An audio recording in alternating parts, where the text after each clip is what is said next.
What is up? Welcome back to another episode of First to the Floor, joined by a very special guest today, national writer for the Washington Post, co-host of the Greatest of All Talk, but most importantly, the Oracle from Oregon, Ben Golliver. How you doing?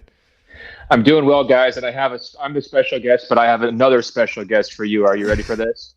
Let's go. This is official confetti from TD Garden. Oh, what? Oh, Mail yes! that to me. Let's go. You guys have a mailing address that doesn't, take 6 months to get to you. It costs $500. Maybe I can get you a couple pieces of the official confetti that graced that parquet court on Monday night there. And I guess it was 617 day. They said 617. That's the day. The local area code, pretty good. Not bad. Yeah, I'm the pack mule for the podcast. I live in West Virginia. I'm in Morgantown. Oh. So yeah, I'm very cheap to deliver to. So I have like tons of stuff our fans have sent us that I'm bringing because we're all meeting up in Vegas for Summer League. So I don't know where my clothes are going to go, but I got tons of signed pictures and trinkets for these guys ready to go. Well, I didn't realize you were domestic, Wayne. I'm sorry about that. It is actually $300 a piece of confetti, but I'll ship it overnight to you. So you make the call. Worth it. However you feel how invested you are in this team, let me know. I can try to hook you up. I'll get your Venmo. Yeah, Ben, you sounded like Boston Celtics. You sounded like Lucky, or the version of Santa Claus walking around the North End, handing out pieces of confetti. I was just so excited. I mean, north of the North End. Don't get it twisted. I was up there, in the suburbs. Those hotel prices in Boston are crazy, especially when the Celtics playoff runs are coinciding with all the college graduations, the beautiful weather on the harbor and everything, all the tourists walking around. It was pretty funny. Like half the city, actually more than half the city, was like 90% green wearing psychos. And then 10% is people who are like taking pictures of all the statues, having no clue what's going on whatsoever. So a nice little mix there in June in Boston. But I was just elated that a team that needed to be put down got put down in Game 5. No one's trying to go back to Texas and deal with all the crazy weather stuff they were having down there. Just end it. I was a little bit annoyed they didn't get the sweep because I could have got home even a couple days more quickly. But I think, and you guys probably agree here, it was poetic for it to end at home, right? When Brown's first postseason run ends at home to LeBron, when Tatum's first postseason run ends at home to LeBron, you've got those crazy Kyrie home games where everyone's like, what's going on when he's playing for them? Obviously 2022 speaks for itself. Game 7 against the Heat speaks for itself. So many just, haunted memories on that TD Garden stage, and they kind of make up for all of it with the blowout victory and confetti, more confetti than I've ever seen, shooting up in every direction. So I think for a team that did seem sometimes to not be ready for the moment in those playoffs, they sure were in Game 5. Yeah, they saved up a lot of confetti over the last few years. I wonder if that's what happened. They just kept it, and they kept forgetting that they actually didn't need to order any new confetti. Yeah. And they're like, oh, well, guess we're just going to let this thing go for Banner 18. So, Ben, the last time you were on here, I believe it was after the Kristaps Porzingis trade, but before the Jrue Holiday trade. Yeah. And we were talking about Brad Stevens and how this was the first time he had tried on the Versace shoes and not he traded the New Balance in, this first kind of splashy move. He did kind of find a backup pair of New Balance, though, with Jrue Holiday to kind of round out the wardrobe. He did, and I was going to actually ask you, did the Versace bring home the championship, or was it the New Balances? Was it the more subtle aspects of that Kristaps Porzingis trade? Fair warning, troll question, but who was more important in the NBA Finals, Kristaps Porzingis or Peyton Pritchard? Because look, I enjoyed Kristaps Porzingis' first quarter of Game 1 more than anybody, but I heard Joe Mazzulla basically give Pritchard credit for winning 2 games with 2 shots, those awesome buzzer beaters, which might have been the most iconic moments of the entire run, right? So I think what we have to do when we look back at that Porzingis trade, they could have won this championship without him on the court. I mean, they showed that in the postseason run. They were great without him. Obviously, he helped. He gets to wear a ring. This is not some fake ring for him. He certainly played his part. But the picks that came back of that trade was the part that I overlooked. That was the subtle part. Maybe he just had old school white laces on those Versace's in that Porzingis trade. And then the Jrue trade, to me, is what won the championship. That was the key move of the entire deal. Of course, you can go back and look at all these other great Brad moves, Derek White trade, Even the Al Horford trade when he first got there, there's a million of them you can salute. But the move that took them from very good to champion, to me, was the Drew Holiday trade. And it can't happen probably without that Porzingis trade. So you add it all up, I feel like it actually was Brad and the New Balances getting it done. And I've upgraded this metaphor, by the way. Brad's a mutual fund guy. He's not a crypto guy. He just likes the slow, steady return, the safe investments. That's what you get with Drew Holiday. Porzingis might go bust, halfway through the series. At this peak moment, he just might go rock bottom. You don't see him for 2 games down in Dallas. And ultimately, they didn't need him. It was pretty crazy, and that's a testament to the rest of the talent that Brad had really acquired and brought together. It is a good question, Spoonie. Like, it's hard. KP was so good in those first 2 games in the finals that, like, when we got to game 3 without him, I was like, well, at least he helped us get the 2-0 lead. We should be able to take it home from here. But then I watched game 3, 4, and 5, and I'm like, I think they probably win this series even without KP. Maybe it goes to 6 without Porzingis. But, like, the matchup just was really good for the Celtics. I don't know, Spoons, do we need him? So here's the thing. Like, I think KP is like the ceiling raiser for this team because he led the finals in net rating by like 10. Obviously it's a super small sample size. Even in the playoffs, I think we were like 4 or 5 points per 100 better with KP on the court. So he takes this team from like whatever they are to essentially unbeatable. I just think we all kind of underestimated where their floor without him was. Like, they're still the best team in the league without KP, and that's not something I expected, Jake. All season we were saying, like, they need KP for the title. And, maybe it's some of these series, or rather maybe this series goes 6 or 7 because he was dominant in especially game 1. But I think ultimately, even without him, we were clearly better than the Mavs, at least. Is it possible we all, and I'll throw myself into this, also overestimated the floors of the teams they played without full health, right? It's like the Cavaliers without Donovan Mitchell. It's like, come on, what is this skeleton crew? They didn't have the depth to sustain it like Boston did. Indiana, when Halliburton goes down, it's like, all right, well, now you're just counting down to the end of the series. Like, okay, we can all do the 48 hours of praising Andrew Nembhard if you really want to, if you want to go through that like process, right? But come on, man, you're not talking about a guy who's never really done anything in the NBA compared to a team with, 5 guys who are former All-Stars. Give me a break, right? So I think it was a little bit of column A, a little bit of column B. The Celtics were better without Porzingis than we expected.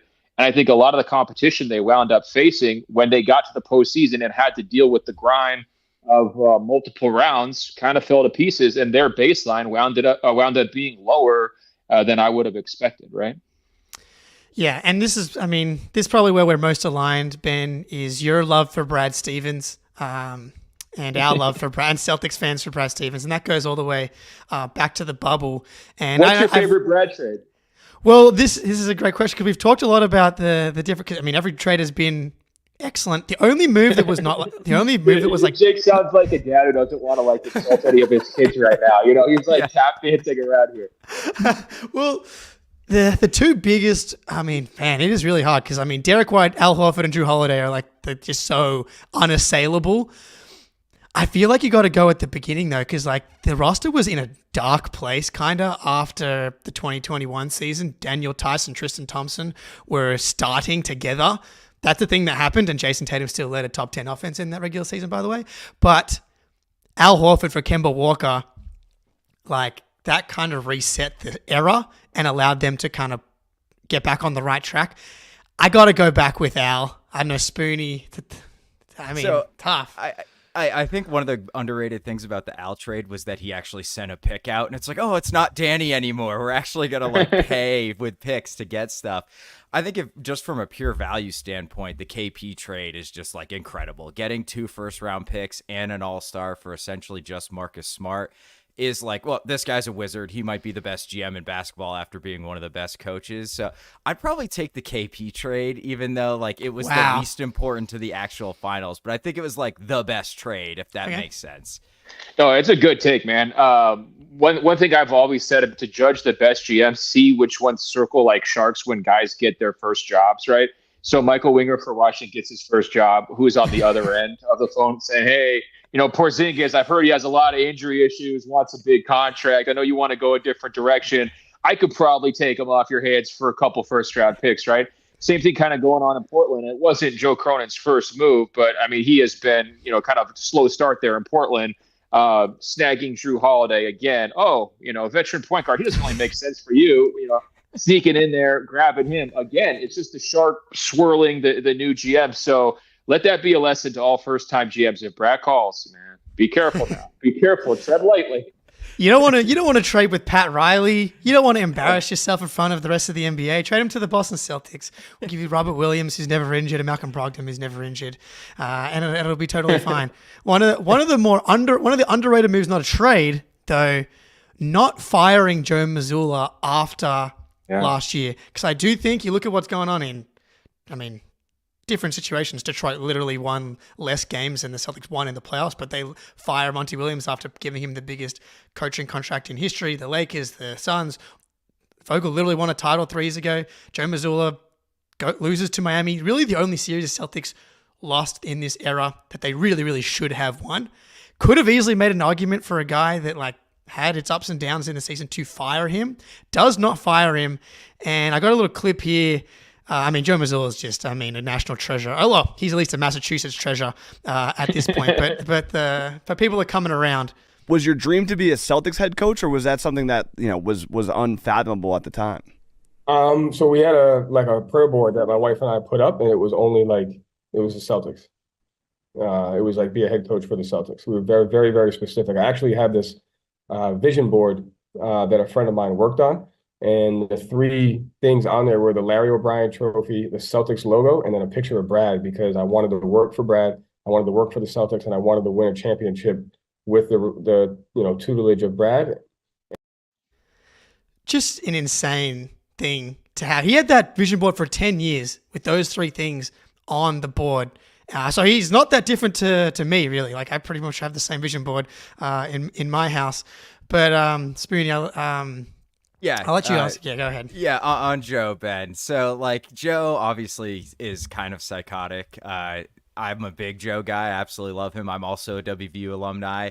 But he's kind of cultivated this, mindset guru. It almost feels kind of snake oil salesman-y with some of the stuff he says. And, you're a bullshit meter guy. You've got a finely tuned bullshit meter. Well, thank you. Of that, you're welcome. How much of that do you feel is, real and useful for an NBA coach, because he's obviously a good X and O guys too, or how much of that is just hey, here's this quirky dude who happens to also be a great NBA coach? No, I appreciate how you asked that question, because I thought you were going to say, hey, you're full of BS. What do you think? Is this guy on the same wavelength? Takes one. No, you see the Michigan football helmet behind me, right? Jim Harbaugh is as wacky as it gets, right? And I do think that these guys, they do so many interviews over the course of a season. The coach really is the main voice of every team. You have superstars who do almost as many interviews, but these guys are talking before and after every game at practice.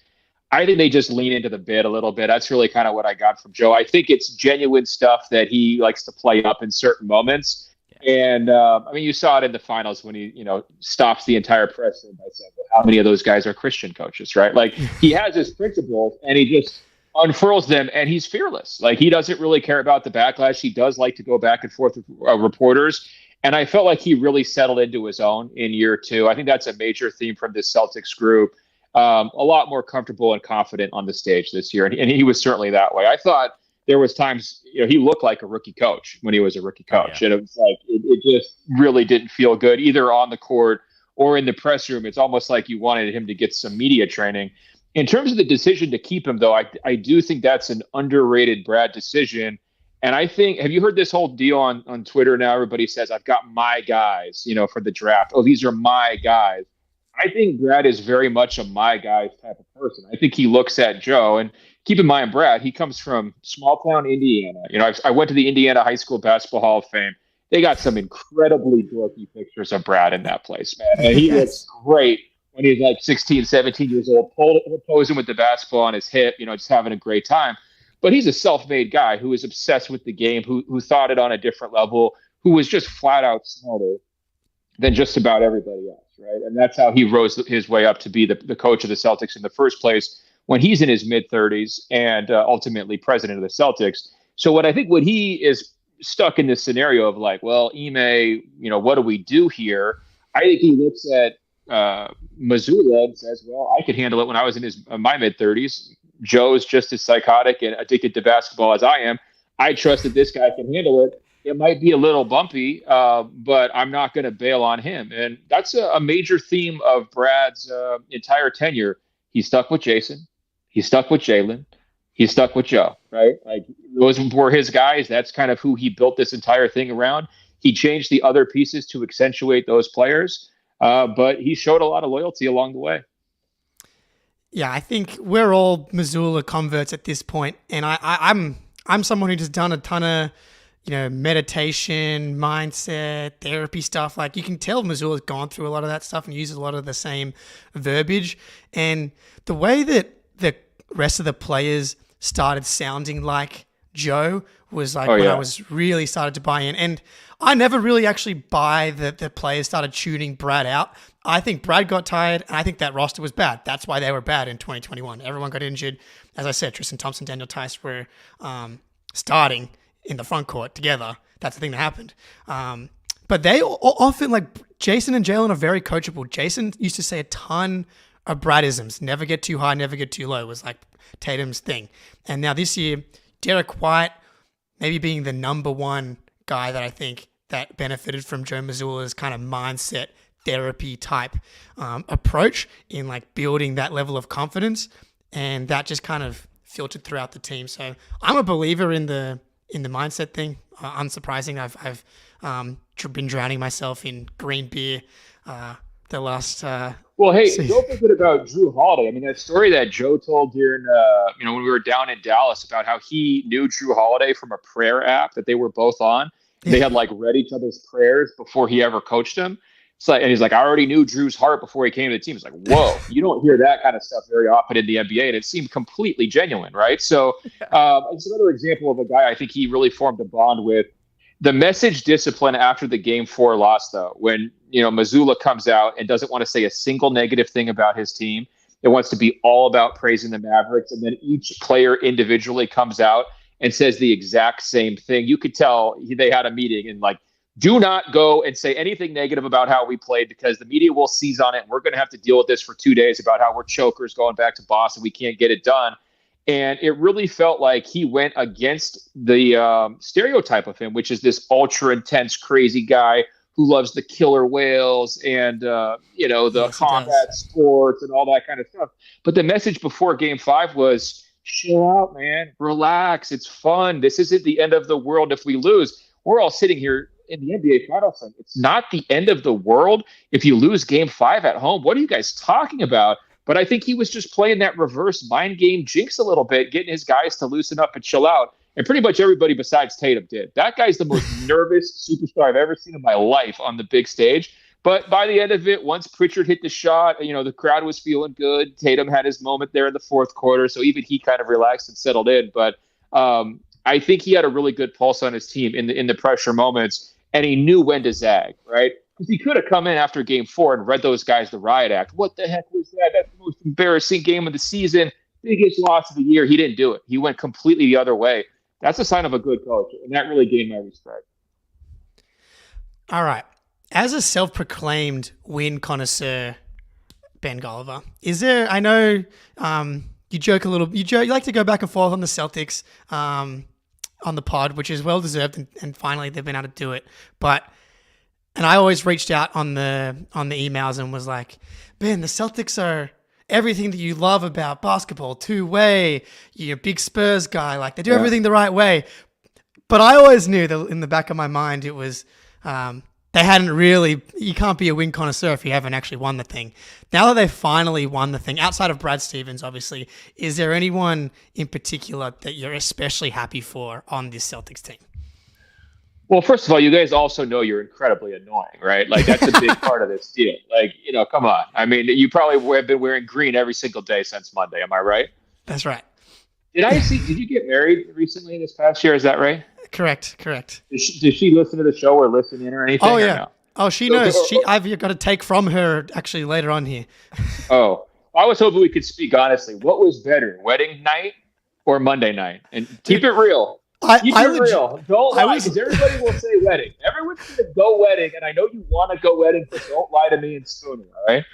I legit was ranking my best moments of my life yesterday. And I was like, how do I? Because like this one, my high school rugby championship title up there. And I was like, actually, also my wedding. So if I'm being honest, it didn't come straight to mind. But then when I reflected, I'm like, that was actually that was the best. So, Well, just clip this part out. Don't send it to her. That's we can edit it out. You're in the back of his mind, love of his life.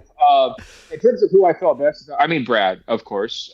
In terms of the players, being from Oregon, the fact that Peyton Pritchard is now like an NBA Finals all-time legend. I mean, that's what Jaylen Brown called him, an effing legend. Never saw that for him. And like, I honestly, the whole storyline coming into the finals for me was, when is he going to become unplayable? He's playing all these terrible teams that are, injury-ravaged backcourts and so forth. At what moment does Pritchard just kind of get dumped? Because I knew Joe was going to want to play his stars a lot. He did, credit to him, and those guys held up great physically. And he kind of did crush all of Peyton's minutes, but except for like 4 seconds here, 3 seconds there. That's all he needed. It was incredible. So what a story for him. I also like that they're so associated with Lucky the Leprechaun, and the shortest guy on the team is the guy who comes through with the 2 lucky shots of all time. The 2 prayers. I mean, Pritchard's prayer has beautiful alliteration to it as well. Just the whole deal. So I was happy for him. I think I probably have to circle Al Horford, though, because there was years where Horford was the guy who couldn't even win a single game against LeBron. I think he lost like more than 10 straight playoff games against LeBron. That's not easy to do when these series shift back and forth. Like, it's pretty challenging to do that. And some of the times he was on like number 1 seed Hawks teams. They were pretty good teams. So what a breakthrough, age 38. I was actually wondering, like, is he going to retire on stage? Like, is it going to be one of those moments? But thankfully, please, for you guys, please no. I know. But, it was like kind of one of those capstone moments for him. So I would probably put him on my list. But each one of these guys, their reputation changed, right? Like Tatum, he's been carrying the trophy around for 3 days straight. We all see it on social media. He hasn't let go of that thing. He was golfing today. I think he was taking the trophy out of the golf course as well. Jaylen Brown, obviously, Finals MVP. I never saw that coming. I saw that kid play when he was 16 years old in high school. I would have never in a million years guessed, even though he was a top 5 prospect, never would I have guessed he could be a Finals MVP. So there's great stories up and down this roster. Spoonie, he's your guy. I think for me, going in, it was Horford, and I thought I was going to say Horford, but I think it's Tatum for me. Like, the relief on that guy's face and his, like, emotional outburst when he got subbed out of the game, just, like, it was just really touching. It was just a really human moment. You could just tell, like, the monkey had been on his back for so many years, and to finally lift it, I think he's going to be in I think a lot of that nervous energy was the expectations he put on himself to win the title. And I wonder next year we'll see him in the playoffs just playing a lot more free, a lot more open. So I ended up going, I think Tatum is my guy who I'm the most happy for. That's fair. I'm glad you both mentioned Al Horford. It was mostly just a reason to play this video of Al Horford getting mobbed by Celtics fans. Like, working a shift at a chicken shop? I'm not even exactly sure what happened here.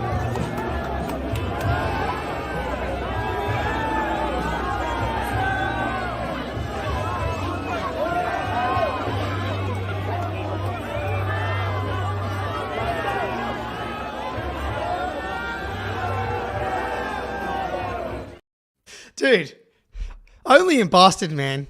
Like this guy is a hero for life. Like, yeah, it's amazing. Well, it's also so funny because of the Philly angle to it as well, right? Because I think for years and years, that little rivalry between the Sixers and the Celtics, like the Celtics have owned it, right?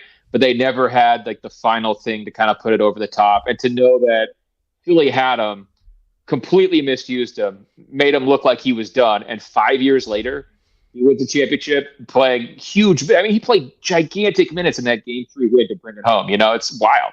Never saw it coming. Yeah, that's definitely one of the best parts of this has been, and Philly fans I've posted all kinds of nonsense on the timeline. It's just inject it right into our veins.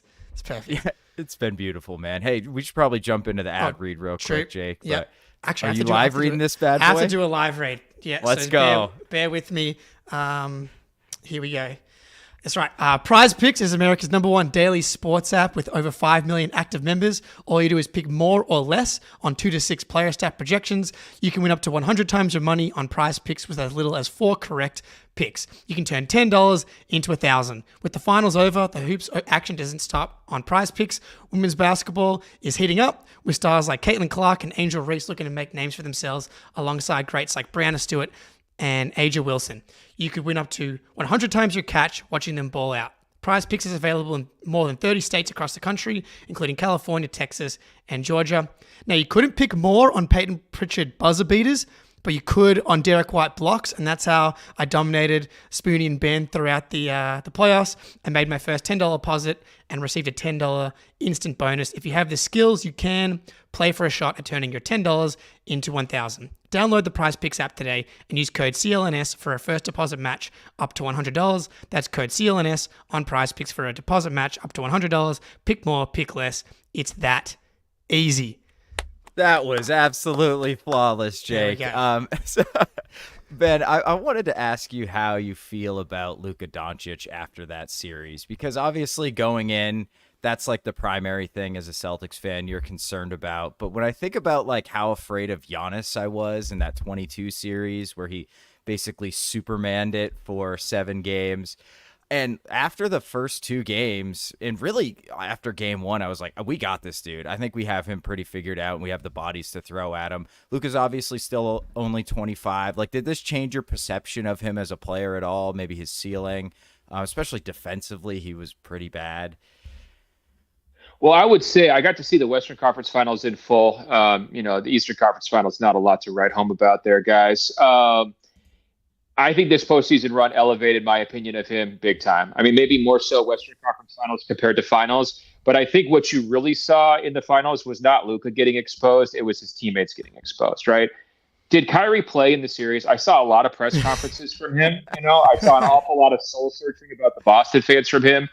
Didn't see a lot of contributions from him. And he had a pretty good Western Conference Finals. And their role players just shot horribly. I mean, I'm sure you guys probably could pull the numbers up, whatever it was. But, I mean, it felt like at times they're making 15, maybe 20% of their open three-pointers. Like all those guys who had been pretty good in the Western Conference Finals. And a lot of those guys who had been really good playing, punching above their weight against the Oklahoma City Thunder in the second round just completely disappeared. So the fact that they even won a game, based on how a lot of those other factors were going, it gave me a little bit more respect for Luka. Against Boston, I'd say he gets like a B. He could definitely play better. He was like an A or an A+ against Minnesota. The matchups were not favorable for him against the Celtics.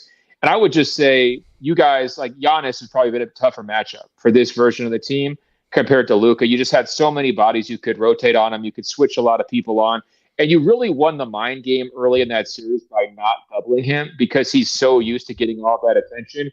And the pass became much more difficult for him. When he had that one game with 1 assist, it's like, yeah, they're pretty much cooked, right?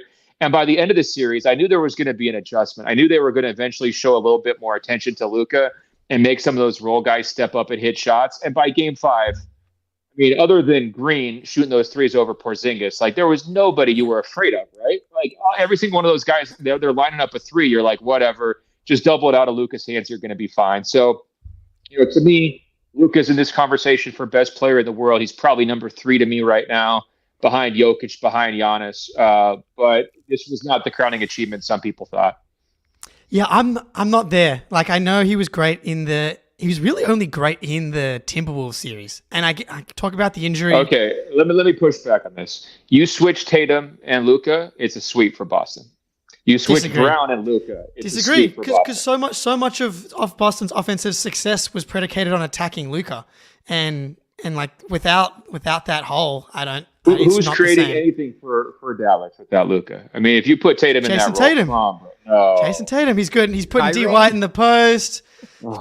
He's getting switched onto Luka. He's crossing off. Yeah, Luka. What do you mean? He's just isolating Luka over and over again. Yeah, easy money. The Celtics did. Look, I'm going to let this go because you guys are in your week of celebration, but you're so unbelievably drunk off the green beer. Well, here's the thing: 5 games versus a sweep, whatever. And I think so. Ben, one of the first times we kind of interacted actually on Instagram was after the bronze medal match between Australia and Slovenia. and incredible moment, Patty Mills. But like a big part of that was like Luka Doncic spent the whole game up and down, crying to the refs. And a big part of the reason why the Mavs lost game 3 was because Luka Doncic fouled out, couldn't play defense, and was complaining to the refs not getting back. Every fourth quarter in this series, he was a ghost. Like the conditioning. Well, he's going 1-on-5, man. Come on, let's be real. He did not have a lot of help in any of these games. I understand his defense is not where it needs to be. He plays Luka ball. His composure stuff definitely frustrated me in the World Cup. There's no question about it. He was much better throughout this postseason in terms of the technical fouls, no ejections. He had to foul out in game 3. He was just tired. Bottom line, he was exhausted because he was playing a deeper, more talented team, and none of his teammates were showing up in the big moments. That was the problem. He was tired and then frustrated late in that game. But you can't pin this one on him, man. I'm telling you. If you switch up all that 30% shooting from Tatum game after game after game, Dallas is going to have 80 points a game if you switch those two guys, right? Jaylen had a couple of offensive clunkers. You put him in as the head of the stake for this Dallas offense with no help from Kyrie. It's going down so much easier in that scenario. So he's not a perfect player. Look, I'm granting, he was at times, C- down to an F in certain spots defensively, but his offensive talent is so extraordinary. That's the only reason why they're in the finals. I mean, to me, if you look at that roster, that's a team that should beat the Clippers in the first round and go out in round 2. The only reason why they're even close to the finals or the Western Conference Finals 2 years ago, it's one guy. He's number 77. Spoonie, thoughts? Yeah, I think that's fair. I am obviously very defensive of JT, and I do think that overall, not saying you do, Ben, but people underrate like defensive impact and how bad Luka's defense was in this series, and basically the Celtics' entire offensive strategy was to just go at him. But yeah, he's obviously incredible. He's probably going to go down as one of the very best offensive players of all time, maybe like top 5 with the way he's been playing, and especially like the second he came into the league.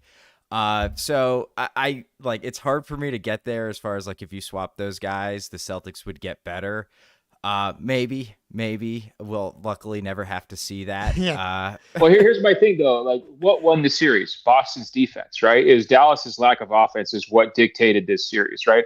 Dallas was held under 100 points, I think 4 times in the series. Like, that's insane. That was a benchmark for them all year long that they flew by, no problem whatsoever. Despite Luka's individual defensive shortcomings, Boston didn't even have a great offensive series. I thought their best stretch of play in the entire series was the third quarter of game 3, where the ball was hopping, everybody's hitting shots. That, to me, is when they actually looked like a team that could be in some of these conversations as like one of the better teams from this decade. Boston missed so many shots. Their offense was so hit or miss all series long. Like, they did not lose the game because of defense. Their defense was the best unit out of the 4 by far. It totally squelched Dallas's offense by taking away the easy stuff at the rim and completely obliterating the corner threes. And the only thing that they could get consistently, Dallas, was basically Luka ISO in offense, right? And everything else to me was an afterthought. Just my take. Yeah, I think what I will ask you, and what I feel strongly about, is not necessarily Luka over Tatum or Tatum over Luka. I don't really think it's fine if people want to have Luka. The guy was terrified for the whole series. I was calling him hesitate after game 2. Come on, that's good. And he was telling us about it at the post-game press conference. He was terrified. And I actually completely agree, by the way. He's going to come back a better player next year because the monkey is off of his back and he knows he belongs now. He's in the club. It's going to do wonders for his confidence. I think he's going to be more comfortable in his interviews. I think he's going to actually have a chance to be one of these guys who gets to push into that top 5 player conversation. But I think, for long stretches of this postseason, Brown was better, and he was the rightful MVP in both of those last 2 series to me. I'm not even a huge Jaylen Brown guy. So I think it's an opportunity for Tatum to grow. Yeah, the piece that I like, because we could talk about the top 100 rankings that you do, which are great. When people are doing their rankings, I think it's, for me, there's one tier with 2 guys in it, and it's Jokic. I just combined both of their 2 nicknames, Joker and Giannis. Like, that's where I've like the recency bias with Luka. like the best player in the world stuff compared to Jokic, and Giannis has just been like kicked to the curb for some reason. I think it's that's where I'm like I've become friends with a bunch of Bucks fans because I've been posting Giannis propaganda. Shout out Nathan Marzion because I'm like look at the stats from that 2022 Finals playoff series. Luka didn't have a single game above 32 points, not a single game where he took 30 field goals. Giannis had 3 games in that series with 30 plus field goal attempts plus 10 free throw attempts. So that's just insane usage. I think it comes back to conditioning and work ethic and 99th percentile type workers. So that's what I want to push. Well, it comes back to matchups tier.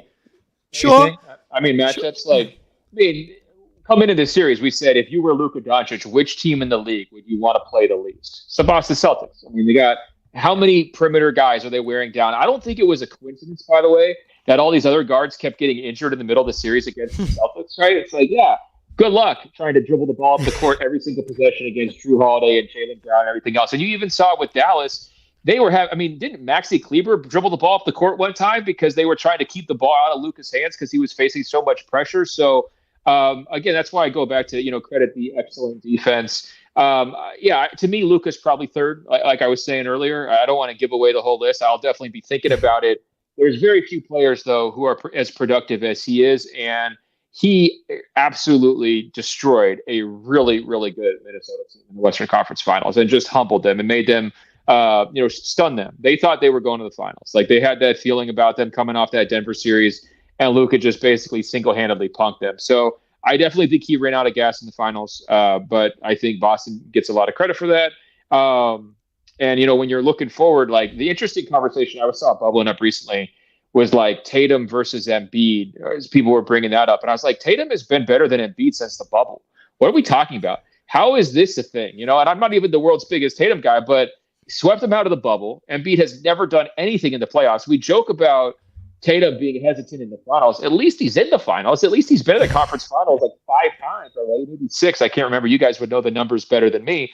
That conversation is not a conversation. I don't know what version of basketball you have to be watching or how you perceive the sport to be played when you're looking at the greatest ability being availability, when you're looking at two-way impact like you're talking about, when you're saying, let's have a guy who has improved as a distributor. Everybody was telling me about Embiid's great improvements as a facilitator. Where did that get them? You know what I mean? Guess what? Another early exit. Surprise, surprise. But to me, the biggest deal is Tatum's availability. He plays massive minutes, unlike Luka, and unlike a lot of the other guys that they played. Boston could have played another 15 playoff games. They were fine. Yeah. Like their workload, there was no major signs of fatigue. The system was working for them. It was balanced pretty well. If it had been a best of 20 or a best of 19, they would have played that, no problem. And they would have come out on top. So to me, I do think the focus on Tatum not being in some people's top 5 overlooks the fact that there's people who do get put into the top 5 of these conversations who have no business being there. And I'm circling Joel Embiid on that one. I'm so glad you brought up Embiid because I just went on a big rant on this show about how people put Embiid over Tatum. He gets tired every playoff game. Like, how are you going to go to war with a dude deep into the playoffs who can't even finish a game? Never mind a series. It just blows my mind. And Tatum hanging 50 on his head in Game 7 last year didn't I can't believe that didn't just end the argument there. But people still grasp onto that. It just is crazy to me. I mean, between this and your guys' Luka takes, I'm getting major middle school gym teacher vibes. That's right. You want everyone running laps around the school until they faint. That's what I'm getting from you guys. That's right. Yeah. They absolutely should be. But, the Tatum ranking stuff is kind of whatever. It almost doesn't matter that much. But I will say, Ben Golliver, if you listen to the Greatest of All talk, they love to make fun of the Celtics, and Celtics fans kind of bring it on themselves, as I've heard a lot of emails. I've held off on a ton of times emailing because I'm like, guys, it's going to come back. This is not the time to reach out. But when it has been time to put pen to paper, you did put Tatum at 4 in the top 100 rankings coming into the season. It was Jokic, Giannis, Steph, Tatum, Luka. Now you've got new entries like SGA, Ant. But I think that the more interesting question going Tatum over Ant. Tatum over. Yeah. Oh, that's an insane That's been the new. Let's not do that. Let's not. Yeah, do that. SGA is really the only other one that I can hear, and even then I'm like, okay, let's see it a little bit more. But what the more interesting thing I think is like, it's not about Jaylen and Jayson and Spoony. I'll ask you this first, but like, when you combine the two of them, like you can't win a series unless you've got a top 3, top 5 pantheon guy. But when you have Jaylen and Jayson, now that they've won the title, you can say if they're on your team, your title window is open. Similar to how when you've got Jokic on your team, your title window is open. So I don't know. I think they've got an argument for best duo in the league, Spoony. Yeah, for me, it kind of comes down to how well Jaylen Brown played in the playoffs, because I think thinking of like the number 2s in the NBA, I'm not sure there's anybody I'd rather have in a playoff series than Jaylen Brown. If we get that version of JB where he's going to defend that well on and off the ball, maybe AD. AD's probably the second banana I would consider over JB. Like, I mean, OKC, is it J-Dub? Is it Chet? I'm taking JB over either of those guys. Jamal Don't Murray. sleep on Chet. He's coming. He might be coming, but right now, if it's next season, I think I'm taking JB. Like Dame, get out of here. Indy, it's Siakam, Andrew Nemhard, whoever their second best player is. I think like. What about Joker and Jamal Murray? So I think I take JB over Murray in a vacuum. I think for that team, Murray works so perfectly well with Jokic. I'm not sure JB would kind of read Joker nearly as well as Murray does. But I think if we just have a team where it's like you have a star and you need a second banana, I think on most teams, Jaylen's going to be the better pick. But Joker's considerably better than Tatum too, which is why that's like, it's a tough balancing act. I think if somebody says I got Jokic and Murray over the Jays as my best duo, I would be okay with that one. That one makes sense to me. Not Katie and Brad Beal. Just kidding. No, I mean, there is a lot of star partnerships that just have not worked out or have not held up as those guys have aged. I think the biggest factor that the Jays have is like, this is peak prime, right? Like they got such an early start in their careers with the deep postseason runs that, there was the rush to break them up and all that. I guilty as charged. After some of those playoff losses, it was so bad. Like, how could you not at least think about trading one of those guys, right? But they're right in their primes, and they don't have the injury concerns that a player like Jamal Murray has. Personally, I'll take Joker and Murray as the best duo in the league, out of respect to Joker. But Murray was basically the reason why they didn't make the Western Conference Finals the finals, because he just was not consistent enough. And I'm sure you guys, as the middle school coaches, we're not pleased with his shape. Yeah, he wasn't, and maybe it was injury related or not, but he was. Not the same guy across 4 quarters as, they probably needed to win a title. So, but it's a short list, and these guys are on it because they're right in their prime, and it's pretty rare. I mean, obviously, to get 2 top 5 picks to blossom into all NBA level players in back-to-back drafts at a high priority position just basically doesn't happen that much, right? So, it's right on schedule, even though it took like 10 years to germinate. 7 years. Also, I just want to address this comment. There's a little chatter in the chat here. Ben represents the mainstream media before the series. Mavs will win. After the season win. I picked the Celtics. Yeah, that's what I'm saying. Series, yeah. Dude. Get out of here, all man. year. Oh, Come yeah. on, So, Daniel. Come on, DJ Daniel. You gotta be better there in the chat, bro. That's right. So, I like Ben roasts the Celtics, but he also, when it comes time to put money where his mouth is, it's been pick the Celtics before the season started, pick the Celtics the whole way through, and very, very confident in who they were all year long. More importantly, though, and I'm sure you guys did this exercise before the finals, if you were drafting the players on both teams, the top 7 guys between the 2 rosters, you're taking 5 Celtics, right? Top 9 guys between your 2 rosters, you're taking 6, you're taking 7, maybe. I mean, I don't know exactly how crazy you guys want to get. But where does Kyrie end up on that list? There was a very clear talent advantage towards Boston. They were favored, comfortably. I was stunned when all the money came in on Dallas, and a lot of the experts picked Dallas. I just did not understand where that was coming from. And maybe it was because Luka was so sensational in the Western Conference Finals. And I think also people do buy into this idea that the best player, you need to have the best player to win the championship or, win a playoff series. I think that's true more so in early rounds. By the time you get to the finals, there's so many examples of teams that did not have the best player who, they wound up being the better team. How many times has LeBron lost the finals? And he's been the best player in every finals he's been in, right? But he's lost an awful lot of finals, and that's just within the last 10 to 15 years, right? So, that was my read on this series, was that the better team would win comfortably, and did. I was expecting a little bit more choking from Boston, to be honest. I kind of thought, how they won both the first two games at home. I thought maybe they would blow one of those two, right? And so it winds up being a longer series. Not us. We were 100% confident at all times. They got close. They got I'm just close kidding. a few times to blowing it.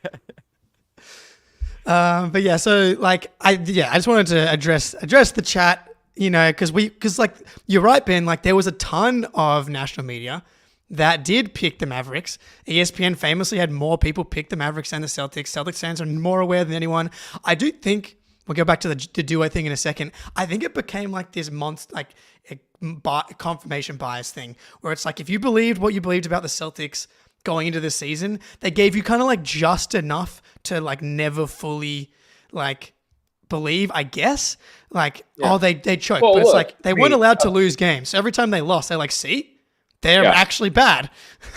100%. They got basically 90% of the Celtics talk was about the 10% of the games that they lost, right? So it was totally distorted all season long, and they would lose a couple close games, and those would really get talked about, but they would win all these close games. Yes, they're blowing some leads in some of those cases, but they're still holding on to win, and we saw that in the finals. There was a couple that were a little bit too, tighter than they needed to be, but they still, went undefeated in the playoffs in clutch games, right? That doesn't happen very often. So clearly they're not as mentally broken as they were in some past years. So I definitely thought the discourse was just off with the Celtics from the start of the year. That's why I picked them this year.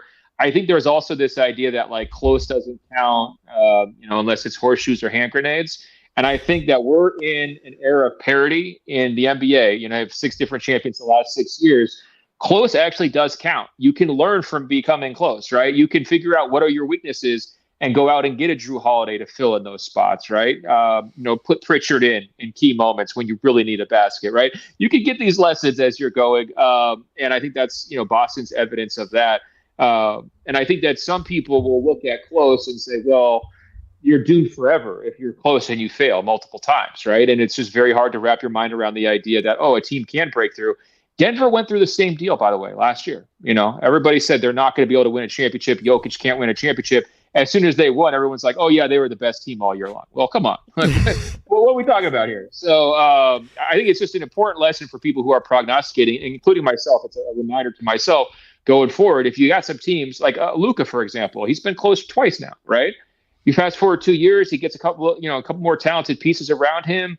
They gel, maybe Lively develops into an all-star, which I think is going to happen. Yeah, I'm not going to say Luka can't do it. Oh, his defense is so crippling, he's never going to be able to win a championship. Well, when he's 27 or 28 and he's the best player in the world, there's a very good likelihood he's going to win a championship. Yeah. Go ahead, Jake. Sorry. No, you go. I was just going to say, as far as taking things away from being close, I think the Jays did a really good job just kind of managing the game, and that is things that they had to learn by losing deep in the playoffs.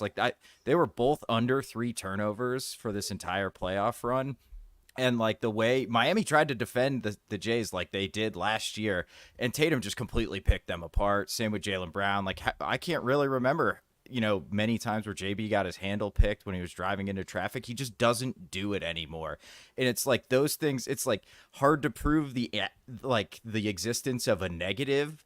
But it was definitely there, and that is all because they got close so many times, and they learned from why they blew those close games, why they blew the series. How about the adjustments from Mazzulla? How many times did Tatum find a Holiday with the short pass to the baseline, for the short pass to the elbow? He doesn't have to make these crazy convoluted reads that he was not making against the Warriors. All those live ball turnovers against the Warriors became simplified passes that he's hitting on the money, on time, on target, and Drew knows what to do with it. And it's just turning into layup after layup after layup, or Drew, coming down the paint, getting the ball at that elbow, and then spraying out to a shooter. And, honestly, Boston, what do you give them on offense for this series? They could have been a lot better. I look at their offense and I say maybe B-, C+, because you're obviously playing against a good defensive team. I wouldn't say a great defensive team. And there are pressure, there is stakes. You are tired from going through a postseason run. So I'm going to grant all those things, but like I said, they played like one quarter in the entire series of great offense, right? And it didn't feel like it was fake when they did it. It was like, oh, this is kind of what I thought we were going to get from them. And they just couldn't quite get to that level as consistently as I thought. But so I don't know where you guys come down on the grading, but I think one of the best arguments for a Celtics back-to-back championship is that they'll be more comfortable, they'll be more confident, and they actually have a higher ceiling if Porzingis is healthy in the playoffs next year, and they can get to their peak offense more consistently. It's a good question. I would say B. Man, they didn't shoot well really the whole playoffs as a team. Like game 2, which ended up being kind of close, they missed so many wide open looks. Yeah. Like Tatum had 12 assists, but I think he had like 19 or 20 potential assists. Is one of those things. And then obviously like the Tatum thing where like the 3-point shot wasn't there all playoffs, but then all of a sudden he couldn't make layups either. And so like that was obviously part of it until game 3, first half, and game 5. So, I thought it was just purely they shot 33% for the series or something like that. It's crazy. Bad. And won comfortably in 5, right? Yeah. So here's a question for you, because I know you guys call them potential assists with Tatum when the guys miss shots.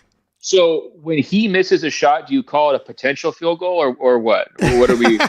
Yeah, we don't track field goals missed. It's just we do totals. Potential makes, right? Yeah. That's right. So many potential points that game, guys. All right, we'll do one last ad read, and then Spoonie, we'll do the last bit here. Wrap up. All right. Okay. The NBA Finals begin June 6th, and instead of working like I should be or putting any effort into preparing for the next podcast, I'm sitting around daydreaming about getting myself to an NBA Finals game at TD Garden. Game Time makes getting NBA Finals tickets even faster and easier. Prices on the Game Time app actually go down the closer it gets to tip-off. With killer last-minute deals, all-in prices, views from your seat, and the lowest price guarantee, Game Time takes the guesswork out of buying NBA tickets. Our guy, Jake Eisenberg's dad, recently traveled from Australia to Boston to catch a couple of games during round 2. He used the Game Time app to sign up with code CLNS and get himself an incredible deal on tickets. I'm scrolling through the Game Time app right now, and there's a huge range of tickets available for games 1 and 2 of the NBA Finals in Boston for a wide variety of prices. I love that you can enable the all-in pricing feature, which just shows you the actual price of the ticket without any surprise costs at checkout. You can see the view from your seats before you purchase your tickets, and Game Time offers last-minute deals. You can hang out outside the arena, wait for a last-minute deal to pop up, and save up to 60% on tickets, whether it's sports, concert tickets, comedy, and so on. And Game Time ticket coverage means your purchase is covered with the most flexible customer service policy in the ticketing industry. Take the guesswork out of buying NBA Finals tickets with Game Time. Download the Game Time app, create an account, and use code CLNS for $20 off your first purchase. Terms apply. Again, create an account and redeem code CLNS for $20 off your purchase. Download Game Time today. Last minute tickets, lowest price, guaranteed. Yeah, Game Time rules. I'm going to Liverpool. I think Getafe friendly up in Pittsburgh. So watching a little Premier League soccer. But before we get out of here, Ben, I wanted to ask you, because the big NBA news today, Giddey-Caruso trade. It looks like it's being reported as a straight player swap. I kind of like it for Chicago, but it seems like most people absolutely do not. We're just wondering to get your quick thoughts on it before we wrap up here. Is this a troll question because the big Lakers news was not as big as a Giddey trade? Is that what I'm getting out of you, Spoonie? I'm trying to read between the lines here. Lakers finally hire a coach, and you guys are just going to pretend like it didn't happen. Is that right? Oh, we don't care about that, dude. No. What's JJ Redick going to do? Can you turn Cam Reddish into a good player? Have fun with your podcaster. At least, the Thunder are actually a good team here. The Thunder have been a good team. I've already seen the articles going around about who can mimic the Celtics blueprint, and the only answer there should be the Thunder. I mean, they're the ones who are positioned to do it. I think that, I read all the online analysis. It felt like overwhelmingly in favor of Chicago on the terms. In favor of Oklahoma City on the terms, because Chicago did not get picks, along with Giddey for Caruso, and given that Caruso is an established player. Look, Giddey never had the chance to show what he could do because he was kind of superfluous for Oklahoma City, especially this past season. I think he's a better player than people realize. I think the fit in Chicago is not really going to do him very many favors because he needs shooting around him and he needs the ball in his hands. I don't know if he's going to have either one of those things really in Chicago. So I think for Oklahoma City, it's a no-brainer move. For Chicago, it's another what the heck are they doing type of deal. But I do think people are underselling Giddey's potential here. A little bit overreaction to what this past season looked like for him, because he was just the odd man out all year long. And I'm not even just pandering to the Australian on the show. Like, Giddey's got a skill set. He just really wasn't able to show it this season. Yeah, it's been a tough time to be showing support for Josh Giddey this year. We've kind of gone into our holes just a little bit. But I like it for, like, I don't know how they didn't get a pick. How do you not just get something, dude? Like, just for the headline. Like, they have a million picks. Like, clearly the Thunder really wanted Caruso, and Sam Presti is a sicko. He just refuses to part with any of these picks.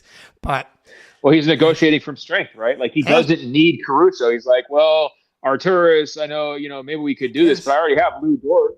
How many Lou Dorts do I need? Oh, you want to give me a second one? All right, fine, I'll take him, But it's the advantage. I mean, Brad's done the same thing over and over again, right? Like, you get to have that leverage when you're the team that doesn't need to make a deal. And I think Chicago probably felt the need to shake things up, right? Yeah, I do think as well, like, at least, like, any pick you get back, at least you're getting Giddey, who is a player. Like, Giddey, even with this bad year last year, where does Giddey go in this year's draft? Probably still goes top 5 or top 10 at least. He might go first in this draft. Yeah. Don't use that. I mean, that's like saying, you're the tallest kid in kindergarten or something like that. But yeah, congratulations. I wish I could have done that at least once. That would have been nice. But actually, like Chicago, like that. At least it's a high upside pick. I mean, kind of play. But what I will say, my bigger takeaway is, like, thank you, Eastern Conference, for continuing to send very good players to the Western Conference, because, like, that was a guy that I think really could have helped Milwaukee or Philly or basically anyone in the East, and now he's gone. And so, like, great news. Like, the Eastern Conference continues to deliver for us. I do wonder if OKC now, because they didn't address their rebounding problem at all, obviously, now is it like, do you package Dort and picks for the swing move? Like, that's what I wonder is potentially coming. Larry Markkinen would be like the gold jewel, but that's kind of like immovable object, unstoppable force, Sam Presti versus Danny Ainge, in order to execute a trade like that. Well, we were talking about our guys earlier. Nobody is a more our guys GM than Sam Presti, and he will be loyal to his picks as long as he possibly can. Obviously, Giddey notwithstanding, I mean, he sort of just, played his way. Other guys outperformed him. He had his chance and he lost his spot, right? But I think he is setting up for a situation where he's going to have to pay massive money to Shea, Jaylen Williams, and Chet. And so I don't think he's going to make a big swing trade because that's going to bring on a big salary. I think he's really going to be judicious in terms of building around those big 3 max contracts, because Oklahoma City is not Boston when it comes to revenue. It is not the Los Angeles Lakers when it comes to attention, and they're much more cost conscious, and they've got 3 guys who are going to be earning just insane amounts of money here going forward. So I think he's going to be more careful and annoying to observers. People are just going to constantly scream, "Sam, make a move! Sam, make a move!" I do think he needs to add to his front court, no question. I mean, you can't go into the playoffs with Chet as your only big. That's just not going to work, right? So they got to figure something else out there. But I don't think it's going to be some home run. And real quick on Chicago, they could have gotten more for him at the trade deadline, right? That's so bad. It seems like people were willing to offer multiple picks for Caruso at the deadline, and like I said, I don't hate it for Chicago, assuming this is a transition into a new era where they're actually going to rebuild, and Giddey's a nice young piece with a lot of talent. But they're just so mismanaged at times. It's pretty crazy, especially starting with the Vucevic trade. Go ahead, sorry. No, I was going to say, we were ranking Brad's great moves earlier. It's like, this isn't even top 5 bad Bulls moves. So, let's put it into perspective. Also, keep in mind, all first-round picks aren't created equal, right? So maybe if someone's offering 2 first-round picks, maybe they're mid-teens. What does that do for a team that's trying to make the play-in or the playoffs every year? They do not want to tear it down in Chicago. That's sort of been the organization's mantra, because they just want to make money. So if they can be the 10th seed every year, the ownership is happy, that's how you stay employed, right? So I think they would rather take one former lottery pick in Giddey, who has already gotten his feet wet so he can contribute next year, as opposed to 2 teenagers who might be outside the top 10 in a weak draft or in some future draft. They just don't play the game that way, and that's why they're not good. But you understand that they're just going with a different North Star. They're not trying to win a championship here. They're just trying to be the 10 seed, and this is a movie that will help you be next year's 10 seed. All right, quickly before you go, the Oracle from Oregon, you projected Celtics, Michigan would win the title. 2024-2025 season. Repeat? Are we going first repeat since the Warriors for the green beer drinkers? You got a really good chance. I'm going to reserve all predictions until maybe, I don't know, free agency even starts. Perhaps maybe we should try to do that. But you guys are going to be in the mix. I mean, all the top 7 are coming back, right? Maybe top 8. Right. Mm-hmm. Yep. That's 8. Pretty rare. You're not going to have one of these Bruce Brown defections. Wick was having a great time in the post-game locker room celebration. Looked like he was ready to spend a bag, whatever it would take to keep that party going. So I think that's a good position to be in. And I think the biggest question mark going forward, I mean, 2 of them, it'd be the front line. Horford's age, right? Can he hold up against tougher matchups in next year's playoffs, assuming you're getting some of these big frontline guys? And then Porzingis' health. I mean, they got away with it this year. This dude missed a lot of time, and he missed a lot of really important playoff games. So those are the potential weaknesses I see. But like 1 through 3, 1 through 4, you're set. And to me, what'll be interesting, does anybody want to try to glom on here, right? Are there any veterans who want to sign on for a little minimum and get a little taste? Because Boston has a very clear identity. They're trying to play 2 ways. They're trying to play together. They're trying to share the credit.